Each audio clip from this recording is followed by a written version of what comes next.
automotive sectors put to the government in a letter just a week before.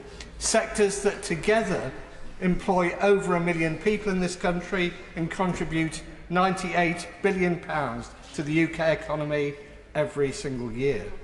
Sectors that are so concerned about the downgrade that the political declaration that the Prime Minister has brought forward will mean for the economic relationship between the UK and the EU. A downgrade not only from the close alignment we already have with the EU, but even from that envisaged under the political declaration brought forward by the Right Honourable Lady from Maidenhead. A downgrade that was forensically exposed by my Right Honourable friend for Oban and St Pancras in Saturday's debate. Just a few examples. First of all, in aerospace. Post-Brexit, the UK will either be part of the European Air Safety Agency, EASA, or it will not. EASA, a mechanism for aligning standards that ADS, the aerospace industry body, describes as, and I quote, vital for the sector. But we still have no clarity at all about whether the UK will remain a member. Or take chemicals, not only a key industry in its own right, but an essential part of the aerospace supply chain.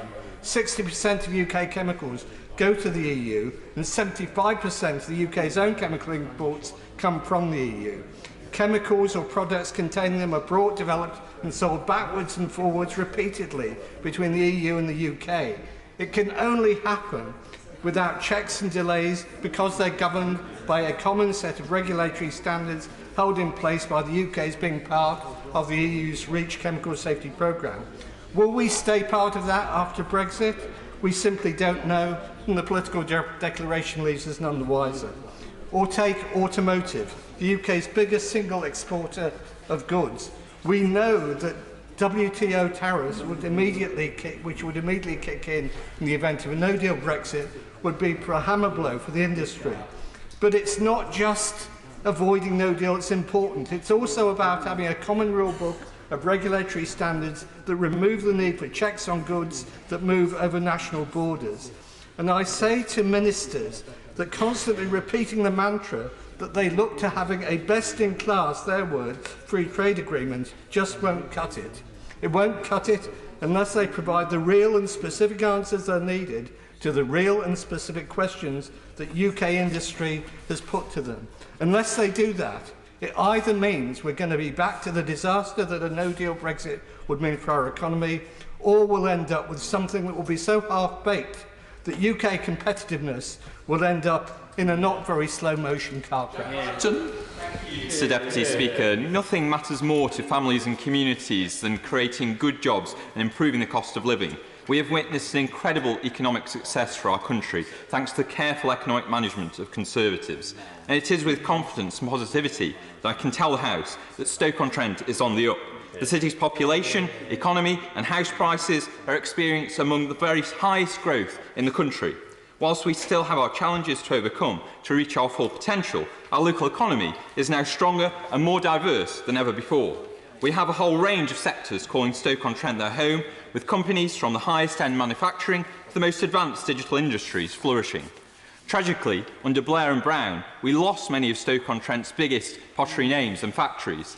This has left us with brownfield sites that need to be redeveloped.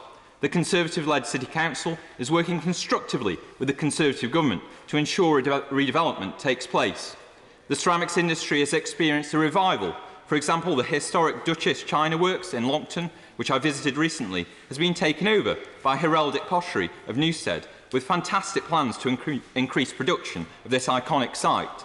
And Staffs Fitness Limited, a supplier of gym equipment that just moved into buildings that were once part of Fenton Glebe Colliery site. I was delighted to visit and open what is a fantastic new home for this business last week, demonstrating what can be achieved. However, whilst we are seeing new private investment into the city, many sites remain challenging, needing remediation due to former industrial uses. It is essential we do more to address viability constraints that hold back brownfield sites from being developed. Especially, we must build on the huge success of the Ceramic Valley Enterprise Zone. As I discussed with the Secretary of State for Business recently, I hope this enterprise zone can continue and expand to cover additional sites, particularly brownfield sites in Fenton, so we can continue to see these sites redeveloped to create good quality jobs. It is also vital that we do more to revive our high streets, incentivising conversion of empty properties for new businesses and residential uses, and improving our town centre infrastructure. Stoke-on-Trent is made up of 6 historic market towns of Longton and Fenton within my constituency. I am pleased to have secured a Heritage Action Zone that is focused in Longton Town Centre, which I hope will address this. But to be truly transformational and maximise the Historic Action Zone's potential, we do need some additional investment. I'm deeply disappointed that we have so far missed out on the Future High Streets funding, Stronger Towns Fund and Access for All funding for Longton Station. The time to address the decline of our high streets in Stoke-on-Trent is now, and I know from discussions I've had with the Secretary of State for Local Government, he is well aware of the importance of overcoming these challenges. Also, transport infrastructure. I hope the Transforming Cities Fund will help address this, and it is essential that Stoke-on-Trent receives a full ask of government in the second phase. I also hope that we're successful in our bid for a fair share of the £200 million bus fund. Bus services in Stoke-on-Trent are currently dire, having been reduced beyond recognition. My constituents are regularly raising the fact that they no longer have services at all, or services finish too early to get them home from work. The City Council's intention are nothing short of revolutionary. Increasing the number of fast, direct, reliable and affordable popular bus services is an absolute must. We must also improve traffic flows, and as I have long advocated, Junction 15 of the M6 needs to improve, as well as additional work on the A50 and A500 to address traffic hotspots. I'm delighted by the work of Midlands Connect in their strategy to address this. I also welcome their work to address rail services on the North Staffordshire Crewe Derby line. And I'm delighted my efforts have already helped to secure improvements that will soon see longer services to address overcrowding, more services in evenings and weekends, and most services extended to Nottingham. Mr Deputy Speaker, the theatre of calling on Her Majesty to read the government's manifesto, the drama of Parliament being called to sit on a Saturday when all the Prime Minister had to do was write a letter, the cost to the taxpayer, nothing to the elites running their show, but to my constituents, these were pounds and pence they desperately need. But they are paying a far heavier price for a decade of failure, again emphasised in the humble address. It exposed 2 things. First, a list of bills which demonstrated that Brexit won't be done. But this is the start of at least a decade of Brexit talks, pushing out legislative space to deal with our national crises. Housing not mentioned, poverty not considered, jobs not offered, inequality stifling opportunity and talent not even on the agenda.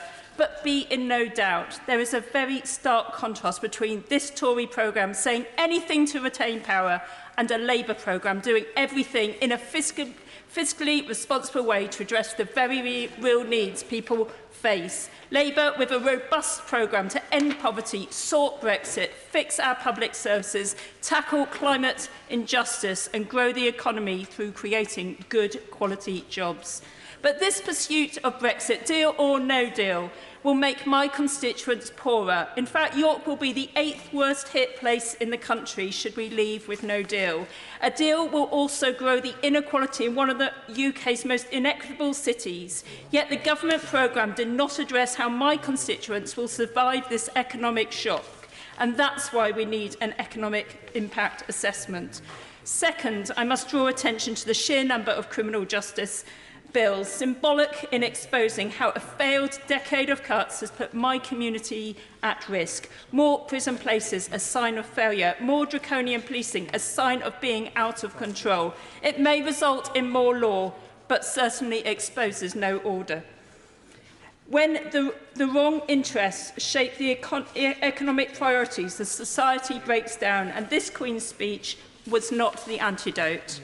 Labour has long understood this, as when Keir Hardie set out Labour's first programme of policies, when Clem Attlee built our nation after the war. Today, Labour's programme will fix the broken economy. The values are the same, the priorities are the same, building the housing families need, fixing the services families use and creating jobs families depend on. Let us not pretend that the economy is working for all. It is not. Just take York. The boom in luxury housing means that my constituents can't afford to live in their city, having to pay over 10 times their wage for a home. waiting lists in the NHS, meaning that my primary care mental health service is not just being cut, is being scrapped, when we have got the highest levels of self-harm, eating disorders, suicide and substance misuse deaths in the country. We hear millions and billions being spent on the NHS, but it is not saving lives in my constituency. I know the fixes that York needs to function, and Labour's programme will address this. When the pursuit of power is the only objective, then the cornerstones of rebuilding our communities gets lost. Mr Deputy Speaker, behind the boisterous bluster, there is a chilling, calculated, populist pursuit for power. We have seen it before. I know the story. I have read the history books. It doesn't end well. This nation must wake up and recognise the signs. In this place, from these benches, we have a duty to call it out. You see, populism doesn't work. It doesn't build the houses. It doesn't put money into schools. It doesn't create jobs. It doesn't tackle inequality. And it doesn't save my health service. So Labour will. And that's why I'm proud to stand from these benches. Mr Deputy Speaker, I'm proud of this government that's been able to set an ambitious agenda seeking to focus on the priorities, not only in the short term, but when we get Brexit done, to set out a clear vision for Britain going forward on the matters the issues that matter to people, on tackling crime, boosting our NHS and dealing with the cost of living. Mr Speaker, I must pay tribute to the former Prime Minister, the Right Honourable Member from Maidenhead. Her leadership of the country over the 3 years and stewardship of the economy has allowed this government to inherit a booming UK PLC and push forward on all fronts. In my North Cornwall constituency, the NHS is often raising me on the doors. I look forward to the new proposals to fix the crisis in adult care, to give people the dignity and security they quite rightly deserve. North Cornwall's constituents will also appreciate efforts to reform the Mental Health Act and to ensure people get the support they need. I'm very pleased to have the first inpatient adult mental health facility in Cornwall and the Isles of Scilly for young people aged between 13 and 18 in my patch. The recently opened Suena unit, which I joined Phil Comphew, the Chief Executive of Cornwall Partnership NHS Foundation Trust, for a tour of last month. It's great to see the funding that the government are allocated to the NHS actually on the ground doing the things that people want them to do. The NHS England described this facility as the best young person's mental health facility in the country, and it's right on our doorstep in Bodmin. Children in Cornwall will no longer have to access services from way out of county. This type of facility is the kind of blueprint that other rural constituencies need. This government is also committed to tackling violent crime, strengthening the criminal justice system and ensuring that victims receive the support they quite rightly need and deserve. A new sentencing bill that will automatically release point from half sentences and 2/3 sentences for adult offenders serving sentences of 4 years or more for more serious and sexual offences. A police protection bill which supports the police, establishes a police covenant that recognises the bravery and commitment and sacrifice of our police officers, thanks for the fantastic work of the blue-collar conservative movements in this House. Once we leave the EU and agricultural policy that will reform UK agriculture, rather than telling my farmers in their North Cornwall constituency how they should be run, we've listened to them. We're working with them so that they can run the land, rear their livestock and harvest the fields. It's clear from my farmers they want to see better standards, increases in protection. In terms of the fisheries bill, it will enable us to reclaim control of our fisheries waters and right an historic injustice that has existed in this industry for a long, long time. The financial services bill will also provide certainty and stability to maintain our world-leading regulatory services as we keep the UK open to international markets after Brexit.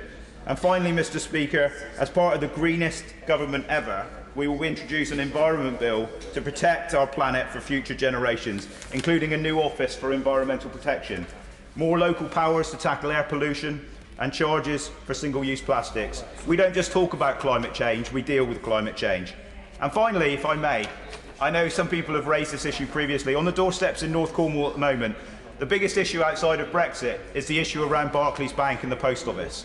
I would just implore the Treasury to apply as much pressure as they can for my constituents to ensure that they can get access to cash, because many of them they don't want to use the cash points, they don't want to use online banking, they want to have access to cash, and the post office is the last port of call in many of my villages. So please get all the pressure on Barclays you can, Minister, because my constituents are rooting for you. Go and get something quickly. Adrian Bailey. Thank you, Mr. Deputy Speaker.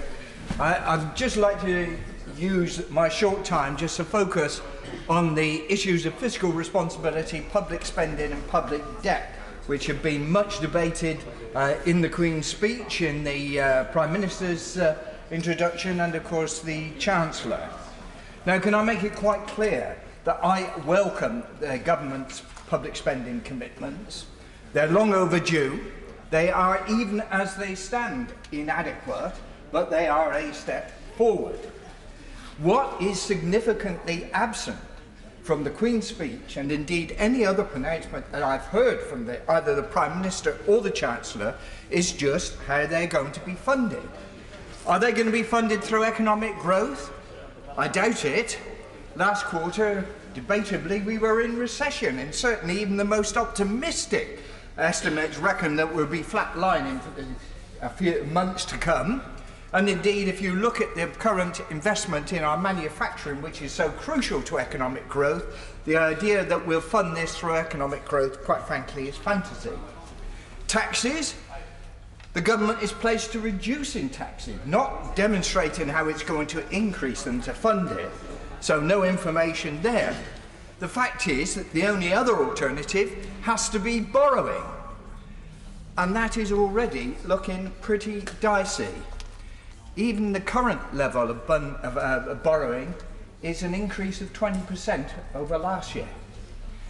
It is currently in the region of a projected 40 billion deficit for this year and expected to rise to 50 billion deficit.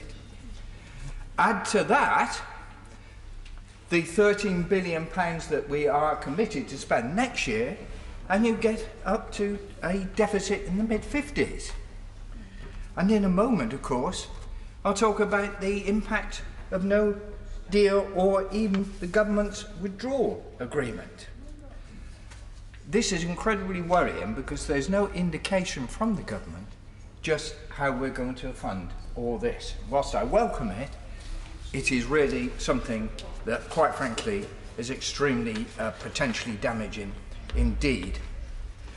The government hasn't given any economic impact assessment of the withdrawal agreement. On the one hand, it tells us we've got to decide within 2 days of debating because we've had 3.5 years of debating. But on the other hand, it says we haven't enough time to do an economic assessment. If you could square those particular arguments, I can't. Happily, there are a number of organisations that have, and they have made it quite clear that under the withdrawal agreement that we will potentially be 50 billion a year out of pocket. 20 billion over the estimates by the Office of Budget Responsibility. We are heading towards the sort of debt levels that were portrayed at the time under Labour as being a prelude for economic apocalypse. And indeed, this argument was rehearsed again by the Chancellor this time. And what I would like to know is why something that was portrayed 10 years ago in such a light should suddenly have morphed miraculously into a springboard for some sort of economic growth in the halcyon years that will occur post-Brexit. It does not make sense. The fact is, the government was wrong in 2010 and it's wrong now. That's why I will vote against it. Craig McKinnon. Thank you very much, Mr. Deputy Speaker. I'll refer members to my register of interest. Let us just contrast where we are today, considering the background that we acquired in 2010. We have unemployment down by 1.3 million. That's a 50% reduction from 2010. We've halved the number of young people out of work. We have made progressive increases to the national living wage. We've had a tax cut for 32 million by much bigger than inflation increases to the personal allowance, meaning that a basic rate taxpayer, the lower paid, are paying £1,205 less in tax, and add that to increases in the national living wage. You've got the take-home pay. What actually lands in people's bank accounts is £4,000 more for those lower paid, and that really, really matters. We've reinforced our position as a world leader in financial services. Now, that's an industry that provides £127 billion of value added to our economy, £29 billion in tax, and a trade surplus of £61 billion. We've seen corporation tax reduced from artificially high levels of 28% to 19% today and coming down to 17%. Now, that is a key driver to make sure that Britain remains a place to do international business and keeps businesses that might consider going abroad in this country earning money for us. We have an infrastructure plan that we've never seen before to increase services on our roads and rail, and of course super-fast broadband, where we have been lagging behind for some time. But what I really want to concentrate in the limited time available is our tax system. We need that debate about liberating our tax system to make sure that risk versus reward is properly in place, that we don't penalise those who are willing to take risks, to employ people, to earn the money in the future. We've done very good work with the personal allowance, increasing it from the 2010 rate of £6,475 to £12,500 today. That's if you had an inflation rate of 27%, they're the figures during that period, we'd only have had a personal allowance of £8,230.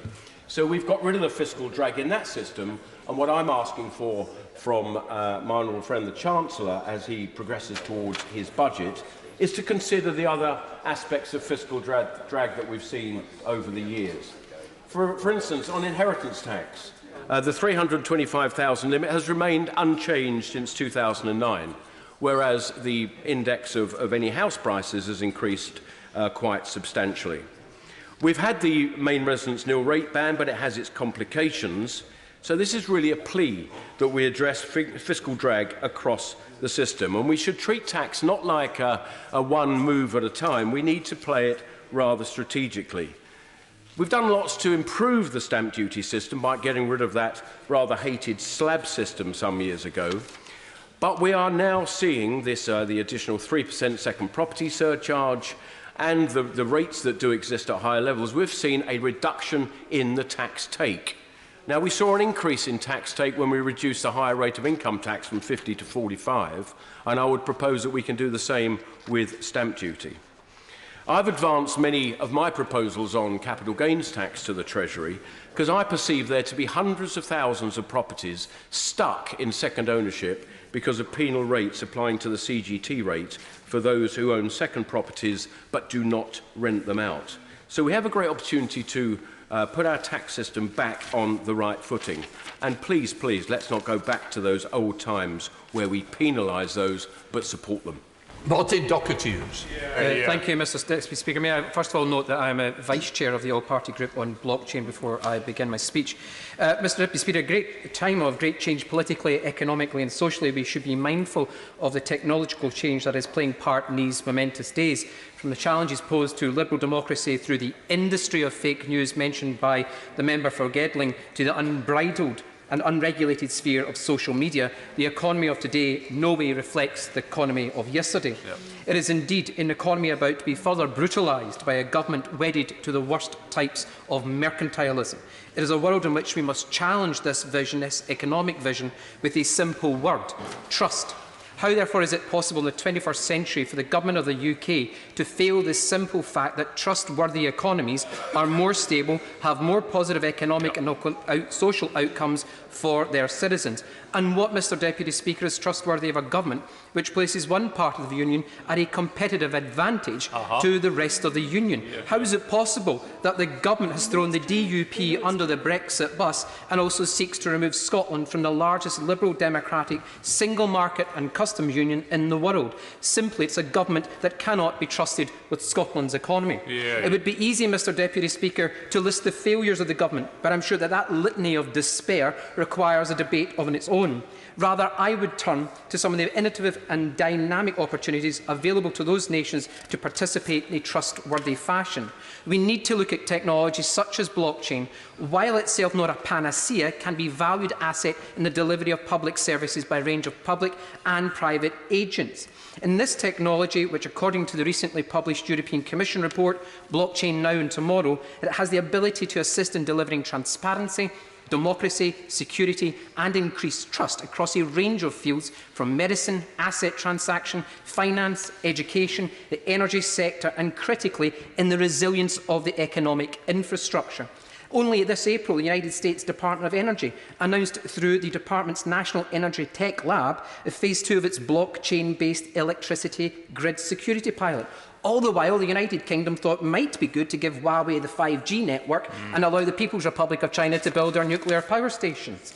The last thing, Mr Speaker, that Scotland needs at this critical point is a removal from its largest coherent customs union and single market. So let's look at its closest allies and EU partners to see how we combat this narrative. That partner is no more than Estonia, a nation of 1.5 million, with a rather large domineering neighbour in a state of flux. A nation whose only contact with the outside world at the collapse of the Soviet Union was a single secret mobile phone held by the then Prime Minister. Cut to 2019, it says the digital society, like no other, sits at the top of the table of the European Union and named the most digital society in the world. Yet in 2007, the impact of a cyber attack closed down its parliament, major public services, and this attack had a profound and indeed practical outcome for Estonia. And even before Satoshi, who most people in this room will never have heard of, released their blockchain paper, where they were ahead of the game in Estonia. They called it hash-linked time stamping. And since 2012, blockchain has been the centre of its national economic infrastructure in its health service, its judiciary, its legislature, national security, as well as across a whole raft of commercial fields. But let me finish, Mr Speaker, by saying I'm heartened that at least the Scottish Government, even with its limited powers, is pushing ahead. We can only need to read the Scottish Government's distributed ledger technologies in public service document to see that blockchain represents a new opportunity for the creation of a natively digital public services, building on a substantial policy framework of the Christie Report on public service reform. Mr Deputy Speaker, I hope the Minister recognises, and the future is already here, and if the Government is not able to commit to achieving trust in the digital age, ensuring honesty, consideration and accountability, get out of the way and let Scotland set its own economic destiny. Thank you very much. Mr Deputy Speaker, it's a pleasure to speak in this debate. I want to praise the Government, obviously, for the Queen's speech that has been put forward. Some of their announcements that have been put forward today on infrastructure, on broadband, will bring real benefit to Scotland, actually delivering where the devolved authorities have failed on so many measures, failing on their R100 targets, failing on their landfill targets, failing on their education targets, failing on their mental health targets. Mr Deputy Speaker, even on areas that are exclusively devolved, the SNP continue to underperform. And that's why, as I come to my speech, it's so important that the UK Government makes clear that it's there for every constituent in Scotland, as it is for England, for Wales, Northern Ireland and anywhere else in our United Kingdom and overseas territories. Mr Deputy Speaker, we unsurprisingly will talk about Scotland, and we've been talking about Scotland across these benches. What I'd like to focus on is, in the Queen's speech, some aspects that will come across in the infrastructure side, which will help boost our productivity, the broadband investment and the increase, hopefully, that will be coming through the shared rural network, will help increase mobile connectivity as well for our most hard-to-reach parts in my constituency, but also further north up into the islands as well. It will also give us the opportunity to have further investment into our local communities, which I'll come on to in just a minute. But the honourable members opposite were taking issue with the economic literacy and performance of the United Kingdom government. I would just like to put that even in spite of some of the issues and challenges that are exposed through Brexit, which, let's face it, GDP growth has slowed down since 2015, since the referendum was announced, you can still see that the UK is still performing pretty strongly in a European context. It's still performing stronger than Germany, which is not facing Brexit, and it is a well-known and advanced economy. So I don't think Brexit is the cause of all our ills. It's also not right to blame any European partners for some of our structural weaknesses that we see within our country, that of productivity and that of some of our labour market capacity that, of course, we need to increase. So, Mr Deputy Speaker, for me, the Queen's speech is important, and the budget will be even more important in showing my constituents why the UK government actually works for them. Yes, over the past 2 years, we delivered the VAT changes to get 35 million back for our police and fire services. Yes, we corrected the historic injustice of 2013 to make sure our farmers got the right amount of convergence funding and got 50 million on top of that to put us on a fair foot looking forward, so our agricultural and rural communities get the funding they actually deserve. And yes, in this last spending review alone, we got 1.2 billion more put to the Scottish Block Fund, which is more than we received in EU structural funding between 2010 and 2016. So it shows the value of the United Kingdom and the performance of this United Kingdom government. Meanwhile, back in Edinburgh, we have a government that continuously underperforms. We've had business confidence trailing behind the rest of the UK since before 2014, and we have a £1 billion tax gap that was exposed just in the last year. So the SNP ask for more and more powers consistently, but every time they get them, they underperform. On economics, £1 billion tax gap and that confidence way behind the rest of the UK. On welfare, we were told that a welfare agency could be established within 18 months, and yet it's been deferred for over 7 years, completely underperforming for our constituents. Mr Deputy Speaker, it is vital for my constituents to understand that the UK government is there for them. In our rural towns, whether it's Crieff, whether it's in our far more industrial areas like Alloa and other towns in Clackmannanshire, it's clear the government needs to deliver. So I hope they will expand the Stronger Towns Fund in the budget to Scotland. And I also hope they will continue to look at the budget references and proposals from the Scottish Conservative and Unionist Group, which will support our whisky industry, help our rural towns and communities, and give us the opportunities to show that actually, when our government works together, central, devolved and local, we can perform for all of our constituents and be proud to be Scottish, British, together. I always thought that the operation of democracy in a marginal seat is rather like the operation of capitalism, red tooth and claw. Defending a majority of, say, 249 is rather like trying to run a company in a market which is very competitive. And I've done both. And what it teaches me is you've got to concentrate on what is important in life. And I intend to, following the Honourable Gentleman's passionate speech about Scotland, I intend to speak about a region which has just slightly larger population, Yorkshire and the Humber. Now, I welcome in the Queen's speech, Mr Deputy Speaker, the reference to a white paper on English devolution. This is unfinished business for us all. And 18 councils from all parties in Yorkshire have come up with a scheme for one Yorkshire devolution. Economic analysis of that would suggest that it could add £30 billion to the Yorkshire economy, using the Yorkshire identity, the Yorkshire brand to promote, to get inward investment, to improve transport and skills. And it is a sign it is a welcome sign that the Prime Minister has said that he is mad keen on the principle of a one Yorkshire deal. But is this going to go the same way as his belief that there should not be a border in the Irish Sea? There is a degree of worry in Yorkshire. How much does this promise mean? The Yorkshire councils have all said they would move to a situation where they would agree to limited deals, not involving the whole county, until 2022, when my honourable friend, the Mayor of South Yorkshire's term ends, if the principle of one Yorkshire devolution is accepted in 2022.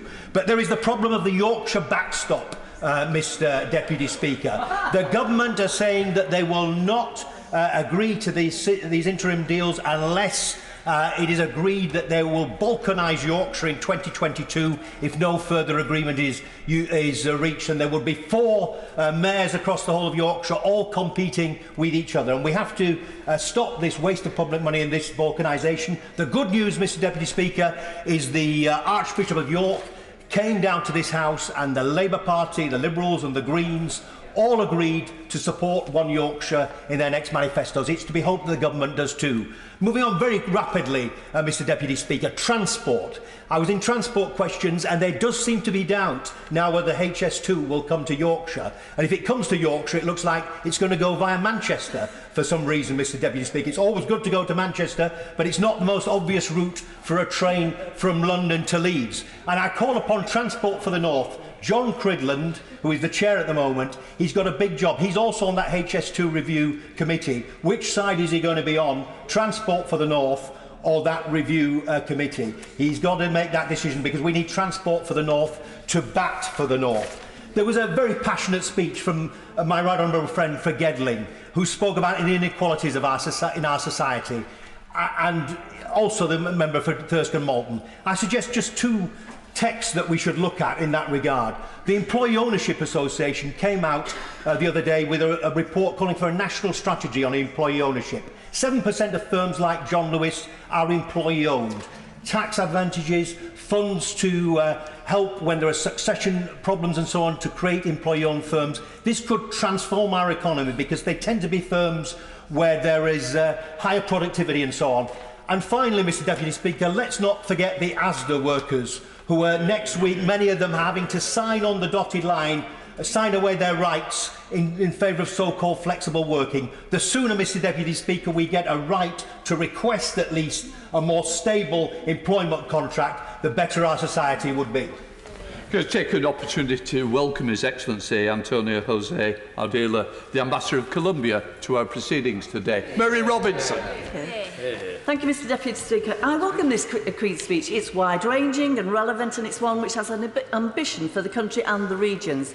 Mr Deputy Speaker, as a Greater Manchester MP, I understand the importance of ensuring that the benefits of a prospering economy need to reach to every corner of the UK. For decades, the north of England lagged behind the rest of the UK, especially London economically, but the devolution agenda in the guise of Northern Powerhouse, set in motion by the Conservatives in government, has changed and empowered the ambition of the northern city regions, and Greater Manchester has been at the forefront. The plans for a national infrastructure strategy are timely and are welcome its two key aims.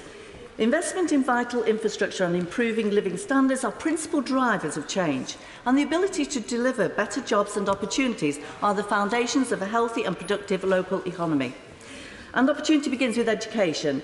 Because of historic low levels of funding in Stockport, our schools have received significantly less per pupil than other areas, and so I welcome the recent increase in funding, with all but 3 of the schools in Cheadle benefiting, in some cases by almost £500 extra per pupil. When we properly fund our children's education, we're investing in their future and expanding their opportunities in employment.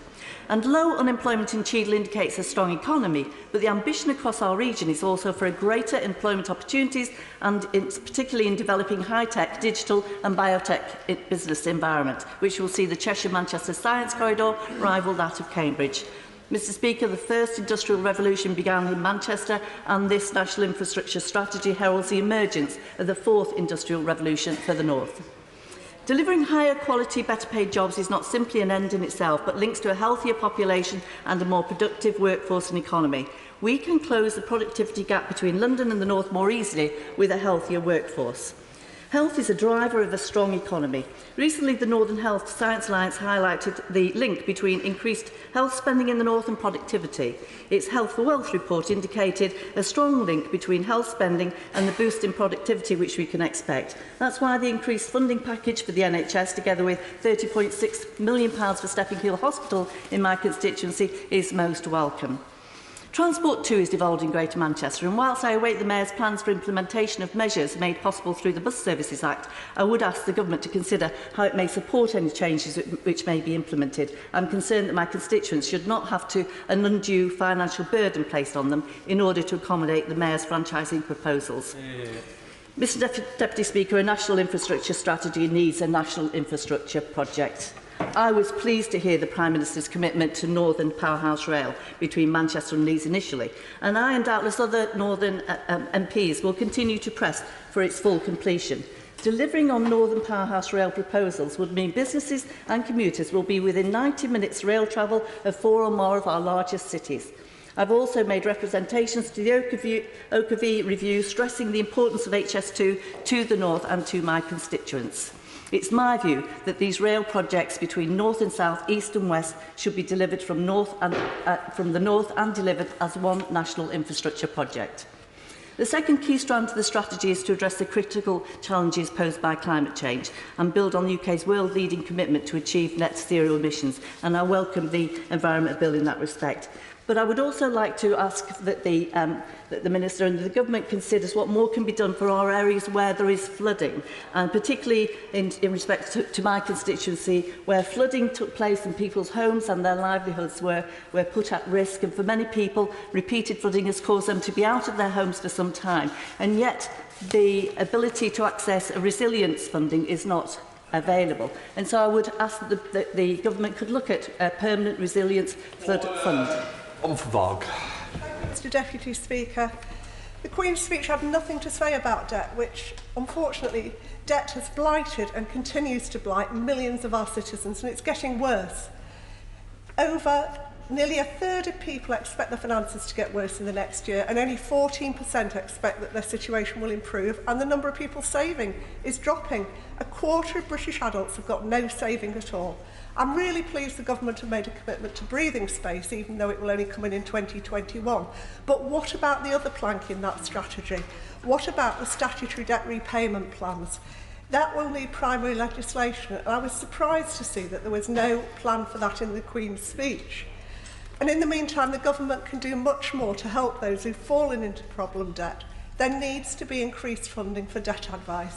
And I'm not just talking about public money. I'm talking about the initiatives, for example, as the FCA levy on lenders and the fair share scheme. The banks are simply not paying enough, and the utility companies are not stepping up to the plate in providing and joining into the fair share scheme. And actually, we need to see them do that. It's great to have policies for vulnerable customers. It's great to try and prevent debt, but people will fall into debt because they'll lose a job or become sick. So if they're not going to do it voluntarily, then I really feel there's a strong case to compel them to do that, and Her Majesty's Treasury should take a note. Now, the government also has an important role to play by reducing debt, by overhauling its own debt collection practices, particularly when they use bailiffs. At the very least, we need an independent regulation of bailiffs, as well as a commitment to use a fairer and more enlightened form of debt collection, which puts the ability to pay first. And look at those policies which are helping to create the debt in the first place, such as the freezing of benefits since April 2016 and the 5-week wait for universal credit claims. 49% of benefit claimants affected by the freeze have struggled to meet essential costs, many of whom are using food bank. And the government should end the freeze now, reduce the 5 weeks wait by bringing forward the first non-repayable payment to no later than 2 weeks into a universal credit claim. Another group struggling are the 1950s born women. They did the right thing, they worked, they brought up their children, that many are looking after elderly relatives, and they're then hit by successive rises to the pension age. Particularly hard hit were those who'd had just 18 months' notice under the 2011 Pensions Act. No surprise that many of these women tell me they're falling into debt or they're using food banks. They're angry, and rightly so, that their contribution, which has been great, has been valued so little by this government. And there's also schools. I'd like to commend my colleges in my constituency, St John Rigby, Winstanley and Wigan and Lee College, who take students from across my constituency. They've struggled with underfunding for many years, but they continue to provide an excellent education for young people, and it is time to raise the rate. Older people, families, young people, they're all struggling. Few have any confidence that their finances are going to improve. There's much that this government could have done, not just to improve the safety net, where people need a little bit of help, but to ensure that that safety net is needed less and less. Ms Green. Mr Deputy Speaker, it's always a pleasure to follow my neighbour, the Honourable Lady Member for Makerfield, especially listen to what she was saying about debt and the issues around debt that need to be dealt with. This Queen's speech, focusing on the economy, it's right, it's the final day of this Queen's speech that we focus on the economy, which underlies, which funds all of our vital public services, those things upon which we depend. Without a strong economy, we wouldn't be able to invest in law and order to recruit 20,000 extra police. I agree with the Prime Minister, his focus, his agenda on reforming our sentencing, and also we do need the 10,000 additional prison sentences. This is a key part of what we can do if we have a more robust, strong economy. Also, more money for education, 14 billion to level up standards, to level up investment in education right across the country. A strong economy delivers for our local communities as well. Now, there is a contrast to be had. A little while ago, a couple of years ago, the Mayor for Greater Manchester created a fund, the Town Centres Challenge Fund.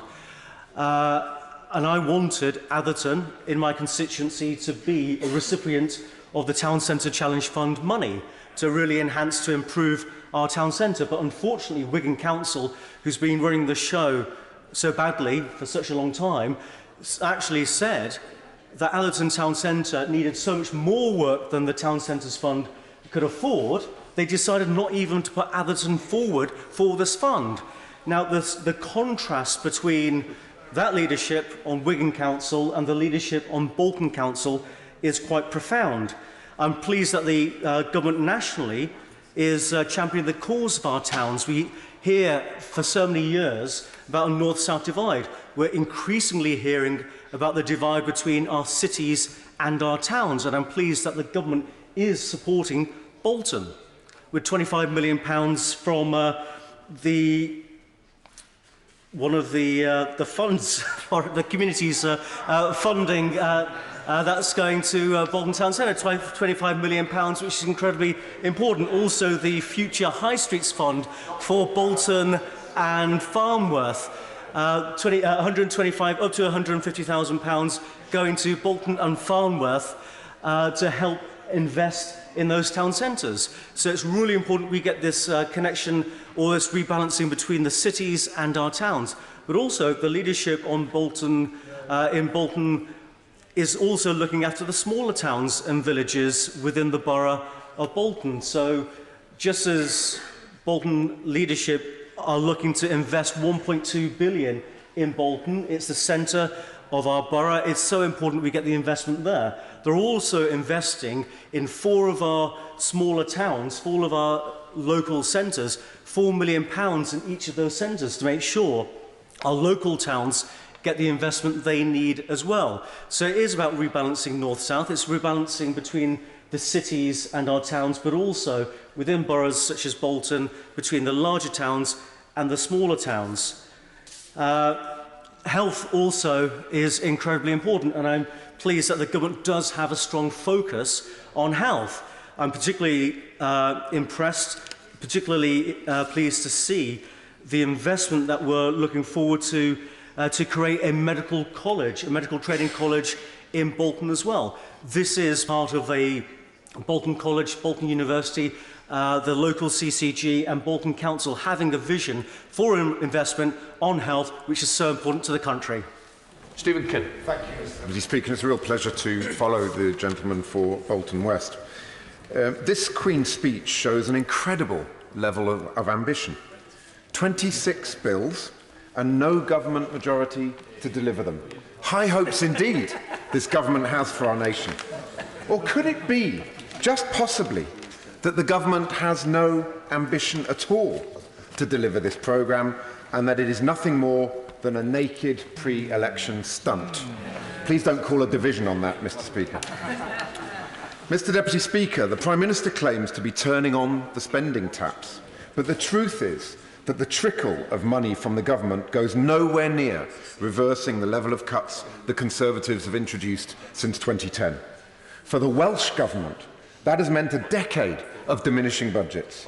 Even with the Chancellor's extra £600 million for Wales, the Welsh Government's budget for 2021 will be £300 million lower in real terms than it was in 2010-2011. My own Neath Port Talbot Council have had to remove over £80 million from its budget since 2010 and are expected to find a further £42 million of cuts between now and 2023. And 28,000 local government jobs in Wales have been lost since 2010. As budget cuts have gone deeper and deeper, it has become impossible to sustain local services. Dedicated residents have volunteered to run libraries in Taibach, Britton Ferry and Cummer, as well as the Noddfa Community Centre, Gwynfi Miners Hall and the Avon Valley Swimming Pool. Whilst the government has stood by, our communities have stood up. But they should not have to. Community action should be in addition to the state, not in place of it. Fair funding also means replacing EU funding post-Brexit. Regional development funding has been absolutely critical in boosting less prosperous areas all over the UK. My Aberavon constituency is one of those areas that has benefited. Last year, I set up and I chair the all-party group on post-Brexit funding for nations, regions and local areas. And we have a real fear that the promised UK Shared Prosperity Fund that will replace EU funds will not only be a financial grab but also a power grab by a UK Tory government clawing back powers that sit naturally with the devolved administrations. The great advantage of the current EU system is that it is data-driven and evidence-based, thus guarding against pork barrel politics. There is a real worry that the SPF will become a politicised slush fund, with a Conservative government using it to buy votes in marginal seats. There is still no news on the Shared Prosperity Fund from ministers. It has already been delayed, and time is now running out for organisations on the ground who need to plan for the future. Mr Deputy Speaker, the Welsh are a proud, resilient people. We're not looking for special treatment, we're looking for a fair deal. And that is true of people across Britain. The government likes to cite headline employment figures, but when you scratch below the surface, you see insecure work and low pay, and as a result, low productivity. In the UK economy, all that glitters is not gold. The Chancellor offers warm words on an infrastructure plan, but does this really cut the mustard after 40 years of an economy that's built on the agglomeration of wealth, power and opportunity in our major cities at the expense of industrial, rural and coastal areas? We need real change. A national investment bank with regional divisions, a green jobs revolution underpinned by a 21st century steel industry and a proper alternative to post-16 academic education. This is the whole nation politics that Britain, Wales and the people of Aberavon need and deserve. This is the vision, and the Queen's speech will fail miserably to deliver on it. Nigel Bills. Thank you, Speaker, and thank you also for drawing me out first in the ballot this morning. I'm not sure how long we'll have to get the bill through, but perhaps I should be less keen on an election now than I was first thing this morning. This Queen's speech offers a plethora of things that we warmly welcomed in my constituency: getting Brexit sorted, 34 billion for the NHS, 14 billion for schools, 20,000 more police officers, longer prison sentences, a world-leading environment bill, faster broadband and investment in infrastructure. With a list like that, what's not to like? And it's almost churlish to think of some ideas that the government haven't included, but I've got 3.5 minutes, so we ought to have a go. Firstly, could I just urge the government that what we do need is a bit of a focus on what we need to do to improve things in the harder-to-reach parts of the country. And I would include the smaller towns in constituencies like mine, where investment hasn't come at the rate it has into cities or other parts of the country, where investment in schools has lagged behind, and with the rise to £5,000 from next year, which it does give my schools a 6% increase overall, is greatly welcome. But we haven't got school standards in the white working class areas of the country, especially for boys, anything like where we would need them to do. And perhaps it's now time to have some targeted focus on how we get standards in areas that are behind up to the national average. And there is a further issue, that is how you retain the skills of people in local economies when they've perhaps been to university or been elsewhere, rather than having the brain drain to go elsewhere. So I would support an idea from a local employer of mine, David Neeper Limited, who would like to have some extra support so small and medium employers can sponsor young people from the area through university in courses that they need in their business in return for them working in that business afterwards. And perhaps a version of the R&D tax credit for a skills tax credit could really help in that situation. It would keep people in the local area. They would end up with less debt. It would be a win all round.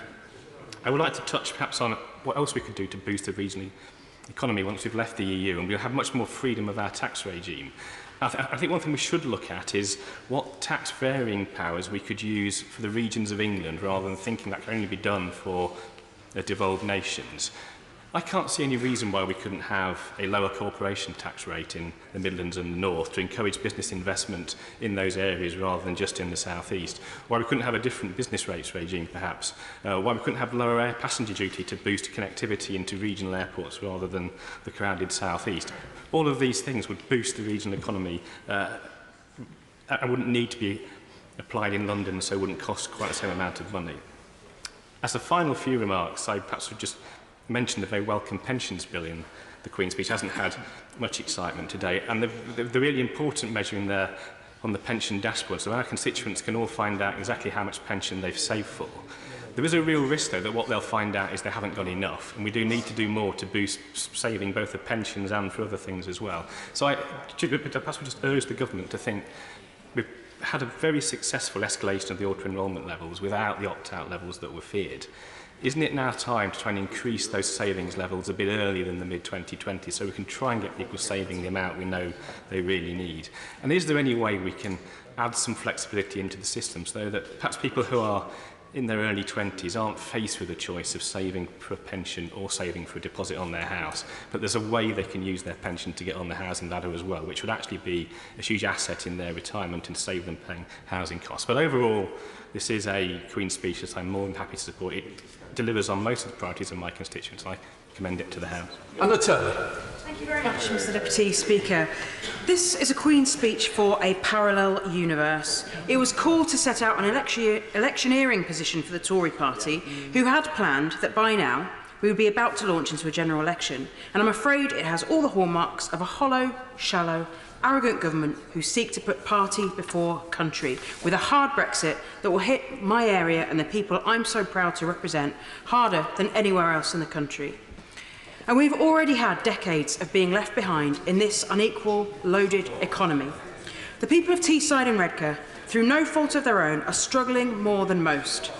Unemployment in our area currently stands at 4.8%, as opposed to 3.1% nationally.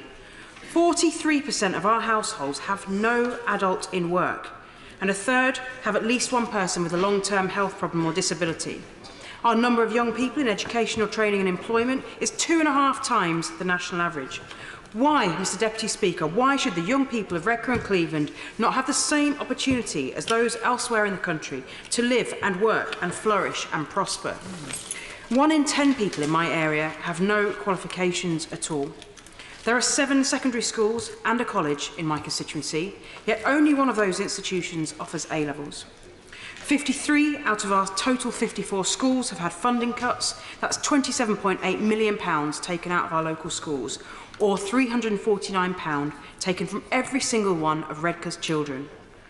And we have a wider crisis for children in our borough and the challenges for those families looking after them. 1/4 of our children are living in poverty. And Redcar and Cleveland has seen a 73% increase, 73%, Mr Deputy Speaker, in the number of children going into care since 2012. This is a crisis. All while £90 million has been cut from Redcar and Cleveland's budget by the Tories and by their coalition with the Lib Dems. This is not sustainable. And it's upsetting for me to have to say all this. I don't want to have to stand here and plead our poverty. We shouldn't be in this situation with food banks surging as universal credit has left people in debt and desperation, as crime rises out of control because we've lost 500 officers and £40 million has been cut from our local police force. Drug dependency and suicides on the increase as people are feeling bereft of hope and opportunity. This is a failure of Tory policy. This is a failure of our economy and our society to ensure that towns like Redcar and the people I represent can fulfil their potential. And that's why I will not take one single step towards a Brexit policy which its own architects admit will make our people poorer. Because we do have so much potential to flourish and succeed. Just as we were once the old smoggy engine of the Industrial Revolution, so we can be the new, clean, environmentally friendly engine of the green, low-carbon industrial renaissance. But I ask, and we need, a government that will invest in us. And so I ask the government, where is the money for the reclamation of the SSI steel site that the Chancellor himself closed 4 years ago, costing us 3,000 jobs and ending 175 years of steelmaking on Teesside? The government has turned its back and is leaving it to be funded by potential future business rates, robbing our local authorities of even more money and threatening that dangerous and even deadly work could be done on the cheap. Where is our investment for carbon capture and storage that could create 1 million jobs in the chemical industry? Where is the support for great institutions like TTE and Redcar College to give young people the skills and apprenticeships they need? Where is the support for Teesside's hydrogen economy to produce heat and to green our transport and help us hit our net zero targets? Where is the government's backing for the huge Serious Minerals project that is now at risk, along with 1,000 jobs and 300 jobs already gone because the Treasury pulled its plug on its support? And British Steel still sits on a knife edge. The people of Redcar and Teesside stand ready to get back on our feet. We're desperate to work, but we cannot do it alone. There's nothing in this Queen's speech for them. Thank you, Mr Deputy Speaker, and I'm pleased to be able to make a short contribution in response to the gracious address. There is much to be welcomed in this Queen's speech, and I think it is a testament to this government's stewardship of the economy that we are able to put some of these these actions forward. I had wanted to talk and remind the House a little bit about the toxic economic inheritance we received back in 2010, and then how over the last decade we have transformed the UK economy to allow us to invest in our important public services. But I don't believe that I have time. We have come a long way, but there is always more to do, and I believe that this speech starts that process and builds on the progress. We are putting more money into hospitals. We are putting more money. We've heard about the 14 billion that's going into schools. We are funding 20,000 extra police officers, which I will see 135 of in my own constituency in Essex. There is much to welcome. But I can't make a contribution to this speech without talking about the first and foremost bill in the Queen's speech, that of the withdrawal agreement. I was very pleased when earlier this week the withdrawal agreement received approval for the second reading, but I was equally disappointed when the programme motion failed. Had it passed, there would have been a huge sigh of national relief. And it is a shame that we have a bill that has passed but can go no further. 73% of my constituents voted to leave the EU, and 3.5 years on, they cannot understand why we have not left. Just pushing the can down the road further is not going to solve this problem. Everything that can be said about Brexit has been said twice already. No vote is going to change because of words spoken in this chamber. We just need to get on with it. And if we can't get on with it, then we'll have to have a general election. But there are other things I want to make reference to. I particularly welcomed the announcement of the proposal to introduce a prisoner's disclosure of information about victims bill, and I'm sure that the Honourable Member for St Helens North will also welcome that. This is of particular importance to not only me and my constituent Linda Jones, whose daughter Danielle was murdered by her uncle, who has continually refused to disclose the location of her body, but also to numerous other families affected by this tragic and cruel act, including Marie Court, whose daughter Helen, the law is named after Helen's law, must also be welcome this announcement. However, while it is welcome, can the government ensure that all relevant parole hearings that are in process are paused until the law is introduced, so that no one is disadvantaged by timing of this? And finally, amongst all the other bills that I do welcome, I want to focus just for the last 45 seconds on the science aspect of this. As a former chairman of the Science and Technology Committee, as chairman of the AI Group, as the government's envoy in engineering, this government, I have to recognise, has done a huge amount for science over the last 10 years and has promised to do more. There's £7 billion promised for over the next 5 years to invest in our research and development base. We are a global science power. We punch well above our weight. Pound for pound, we create more citations internationally than any other country. And this government is doing all I believe it can to protect and nurture that base. Please continue to make scientists from around the world welcome to the UK, so that the best and the brightest are always based themselves in the UK.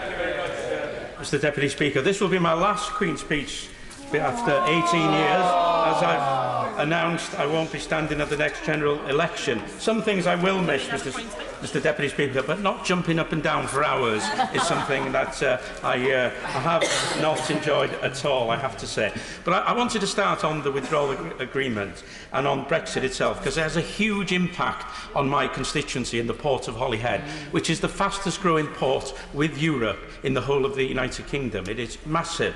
And to have a border down the Irish Sea will have tariffs and added costs to Welsh communities and businesses.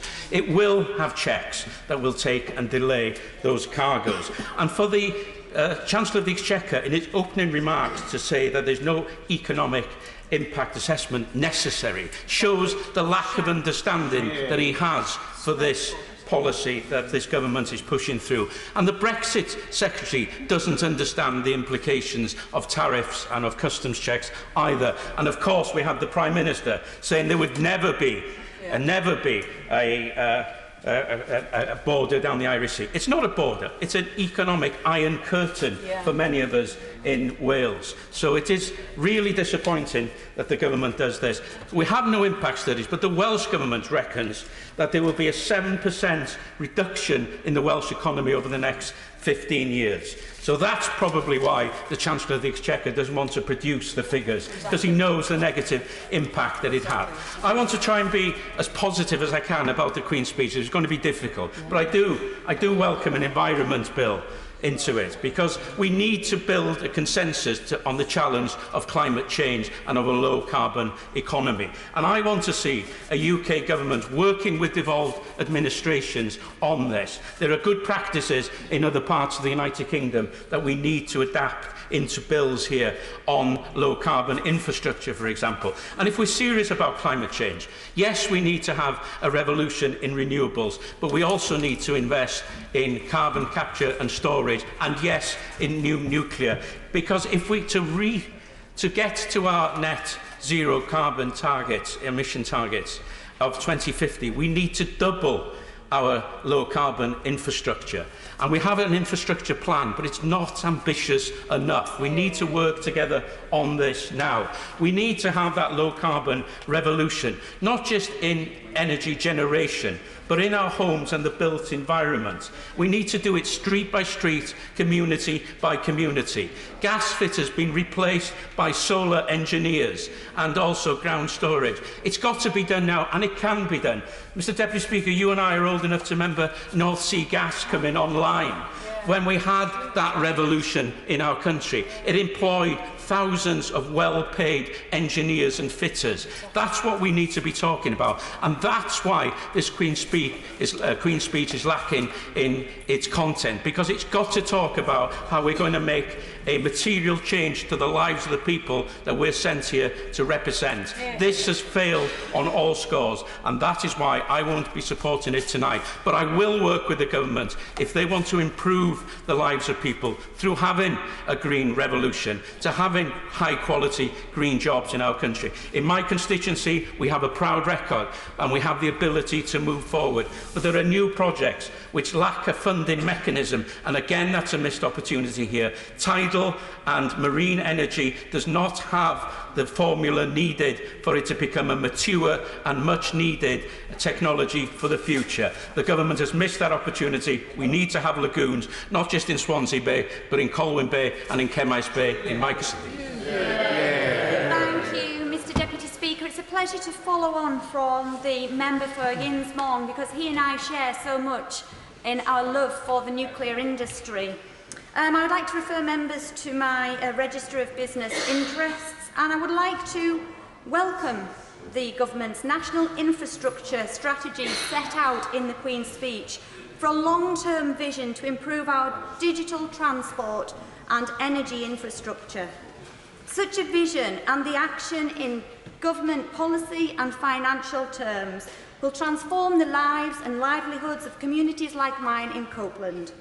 The first ever National Infrastructure Assessment has informed the strategy, which will close the productivity gap between London and other parts of the country.